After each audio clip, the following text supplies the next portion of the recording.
Hey everyone, great to see you. Hopping in on this fantastic Tuesday. Hope you're having a great day. Hope you're enjoying the summer so far. Hey there, I see some folks are here. Please let me know where you are joining us live from. You've seen the title to today's live. We're talking about, is your church ready for AI? And really what every church leader needs to be thinking about from a legal perspective. You know me, I'm Erika E, I'm the church attorney. I have had the distinct pleasure of providing legal services and strategy to denominations, to churches all over the US. And for me, it's very much a calling. And also, you know, things happen over time, right? Churches need a different kind of help today than over 25 years ago when I first started this work. So this really kicks off our discussion as well on hot topics in church law. My team is dropping the link to that free webinar. So that's really what we want to give you some insight on today. We're going to be really talking about these 5 hot topics that really every church needs to be aware of, hot topics in church law, and artificial intelligence, AI, definitely on the top of the list because it's changing a way that churches communicate, create content, engage with attendees, their communities, right? But how is your church preparing for this? You'll get, again, a preview of our upcoming webinar on 5 hot topics impacting church growth, where I'll cover 5 critical issues that every church leader should be paying attention to. And this is a great lead in into our church law and leadership summit. Can you all believe it's year 19? Oh my gosh. I can't believe that we've just gotten to serve churches for all these years. I love it so much. So the question that I'm hearing over and over again from church leaders is, should our church be using AI, or how should our church be using AI, or what kinds of things should we be looking out for? So this is what we really want to dive into. Maybe you've experimented with ChatGPT to do some research, or maybe you're using Claude, or maybe you're writing an email response, or maybe even using it as a tool to go deeper into Bible study. I love that for us. I love that it's here. Many people may be using AI to ask questions as opposed to Google, right? So maybe people were Googling and asking questions, and now maybe it's more AI for that. So I would love to know if you're using AI. Can you just drop a yes below? I would just love to know if you're currently making use of the tools in whatever way. And if you're not, just put a no in the comments. That would be great to know. So I am finding that even when people reach out to me with questions, sometimes they will say, this is what AI said. And they'll ask me, like, is that right? Is it not right? What should I be considering? I'm finding these to be a regular part of contact that I'm having with church leaders now. So the truth is, ready or not, AI is here. The time has already come. So the question isn't whether churches will be using AI. It's really how to use it wisely. And that's what I'm hoping I'll be able to touch bases with you on today. So definitely any questions that you have, drop it in the comments. I'll try to cover as much as I can. We know that technology is ever changing, right? I actually happen to be married to a guy in IT. So my husband's in IT. So this is kind of discussions that we have regularly. Technology has always changed the way we operate, and that includes the way we do ministry. So think about live streaming, right? If you even want to go back some years ago when COVID happened, the churches that were already up and running in this area had a much easier time, I think, making the shift. Think about things like online giving. Again, when COVID happened, the churches that were more accustomed to already using online giving kind of were able to be a step ahead, is what I was able to see in real life. My husband and I have always given using our church's app, and it's just really easy breezy. And it's just a way to make sure that it's automated, and we don't have to worry if we're out of time, out of town, or anything like that. It just, our gifts keep on giving. So that was important to us. Or so maybe things like church management software, or social media, right? Or even the internet, right? Every one of those tools raised questions when they first appeared on the scene. And AI is really no different. I think the opportunities are exciting. It's definitely a way for churches to maybe save time, maybe improve communication. Maybe it's a way to generate ideas, maybe, on how to do some things better, and maybe more impactfully. It's a great way to maybe support some administrative work and maybe take off some of the administrative load that some people have been carrying. So it can even help with planning and organization. So I'm finding, again, myself using tools regularly, but as a believer, I would be the first to say AI can't replace discernment, right? It can't replace wisdom. It can't replace relationships. It's a tool. It's not a substitute for any of our key ways that we connect with God, who ultimately gives us the insight, right? So it's not going to replace prayer or our personal time of devotion, or even like things like pastoral care, right? We still need that human touch. People need that perhaps today more than ever. Another consideration, though, when it relates to AI is protecting sensitive information. Before uploading like meeting notes and counseling information, member data, or internet documents into an AI platform, churches definitely need to understand how this information is stored and used. For example, last year, my office implemented an AI use policy. So let me just walk you quickly through what an AI policy, what we would love to see a church have, something like this when it comes to an AI policy. So obviously you want to set forth the requirements for the appropriate use of AI within your church, right? The tools and technologies that employees or contractors or other workers would use, you want to make sure that you're protecting confidential information. So membership information, giving, all of those things. Ensure compliance with applicable legal and ethical obligations. That's obviously important. You want to start with what's required. You want to make sure that you can clarify intellectual property ownership for any work that's created using AI tools, and ultimately reduce risk associated with the use of AI. So you want to make sure that the policy outlines each of those areas, and you want to be able to define all of these things. So AI tools, right? That's any software or platform or system that uses artificial intelligence, machine learning, or large language models. You may see that referenced as LLMs, or similar technology to generate content or analyze data or to perform any particular task.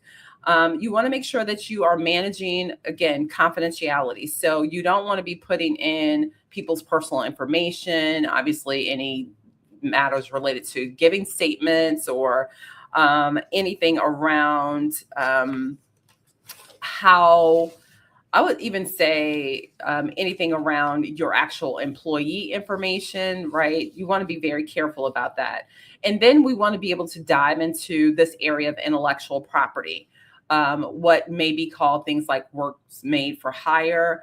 And you want to make sure that you are regularly reviewing, like, how's our team using AI? How are we implementing this policy? And because things are changing so swiftly, you may need to revisit the policy even every 6 months or so, because again, things are changing so rapidly. So let me just say, these are some areas where churches maybe really want to consider within the context of AI. So AI generated sermons and intellectual property. Churches often face these kinds of questions here. So, who owns an AI generated sermon? I'm not sure how I would feel about being a church and getting an AI generated sermon. That's a whole other thing. But to the degree that a someone would be speaking, but maybe using AI to get some ideas or maybe hit home a particular point, right? Who would own that AI generated sermon? Another question that comes up legally is, can a church copyright a sermon that is substantially created by AI? I can think of some very impactful sermons that I've heard over the years. Some of these things get put in actual books or blogs or used in podcasts or other kinds of things. What happens if an AI generated sermon closely and perhaps too closely resembles someone else's work? How is that handled?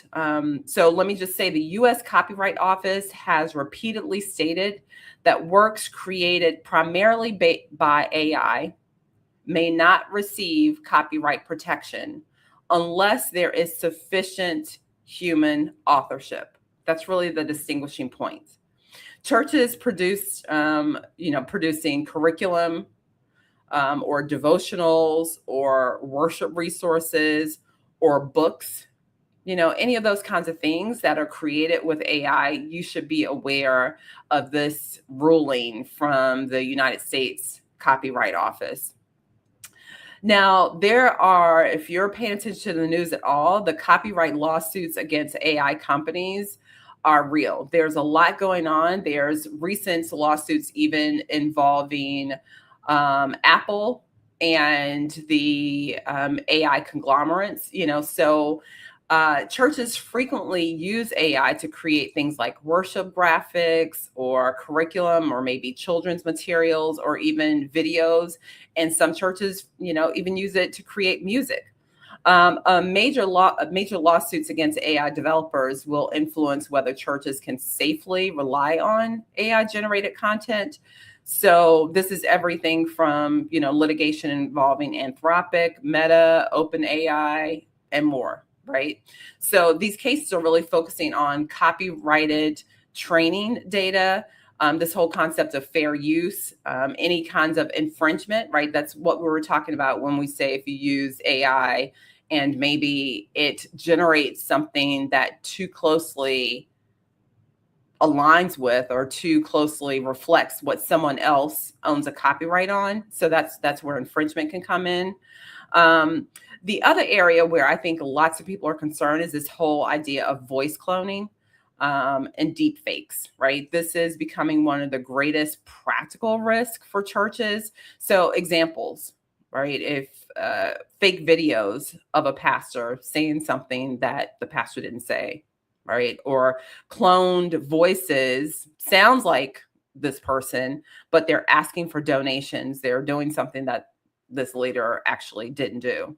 Fake sermons or scams using well-known clergy. Like these issues involve things like the right of publicity, fraud, trademark, consumer protection, even identity theft. So reports indicate that pastors have already been impersonated using AI generated audio and video.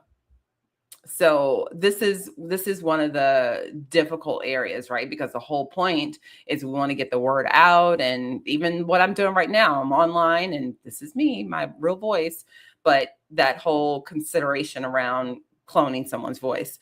Confidential pastoral communications with AI. This is another area. This is an emerging area with significant implications for churches. So suppose someone types into a church-sponsored, let's say, AI chatbot that they committed a sin of some sort, or unlike real life where you go in, you speak with your pastor and you share, I committed adultery or I embezzled or whatever the thing is. There is, generally speaking, the right of clergy penitent privilege, right? It's another way of saying you're protected when you are speaking to your clergy person, your pastor or church leader around this. Well, that's probably not going to be the same when you're talking to an AI chatbot. I will say I spoke with someone literally this week at the gym, and this person essentially said, I went on over the weekend and I put into AI like this challenge that I'm having, and it gave me really great feedback. And this is a person who hasn't been willing to go to or able to go to actual therapy, but is using AI in that way. And I will say there are some significant cases around people using AI, trying to use it for therapy purposes. And unfortunately, there's a family that sued a major AI company because their 16-year-old son committed suicide after using AI for therapy. So we really want the church to be able to know this information, but also hopefully continue to fill in the gaps where we are so needed. I think the needs of the church are more significant today than ever. And, AI just isn't a substitute for that human contact. I think there's so much that it can do, but I hope we're also seeing that there's so much that we really need church leaders to uniquely serve in this way. So, just because certain technology is available doesn't mean that we fully use it all in without this thoughtful conversation, without thoughtfully considering the ways in which it can serve us well and maybe ways in which it doesn't. So AI is one example of how quickly the ministry landscape is changing. Church leaders today are also navigating matters around youth ministry. It's so key for any church's growth to be having a strong representation of youth, right? Really serving our youth, really ensuring that we are creating an environment where youth can be present and feel connected, right? But also matters around church property. As churches continue to really try to make sure that they are remaining strong and relevant and present and active in their communities. There are some churches that maybe their online presence is even greater than their physical presence. And so considerations around church property are always a big deal. Leadership and succession, that will continue to be an area as we grow older as a nation and fewer people come into the ministry. How do we manage that? But also building healthy ministry teams, the people who are part of the ministry, whether they are on staff or whether they are volunteers, making sure that those ministry teams are healthy. These are all issues that directly impact the future of our churches. And so I want to make an invitation to you today to attend. We can spend more time together at my upcoming webinar. It's a free webinar. It's called the 5 Hot Topics Impacting Church Growth. What every church leader needs to know right now. During this free training, we'll discuss the 5 biggest issues that every church leader should be paying attention to. So I'll continue this list. Obviously, I started with AI, but we're going to get into these other areas that really impact church growth. And it's completely free. So I definitely want to see you there. My team has dropped in the chat how to register. Plus, when you attend live, if you're there live, you'll receive an AI policy starter kit for churches. It's a practical guide to help your church begin using AI responsibly. So thank you so much for spending these minutes with me today. If you know another church leader who would benefit from this conversation, please share this video. Make sure you subscribe to the Church Attorney YouTube channel, where you get these keen insights that are specifically legal insights for churches. And don't forget to register for the webinar. So I look forward to seeing you on July 28th at noon Eastern time. Also, don't forget that the early bird registration for our annual Church Law and Leadership Summit is happening now. So jump in to get the best rates. Bring your team. We're going to have amazing breakout sessions. I'm so excited for our sponsors and all the folks who are making this an amazing event. So I look forward to seeing you at the free webinar this month, and go ahead and jump in to register for our upcoming summit that will be in September, because the early bird pricing ends later this month. All right. Look forward to seeing you soon. Blessings to you. Bye.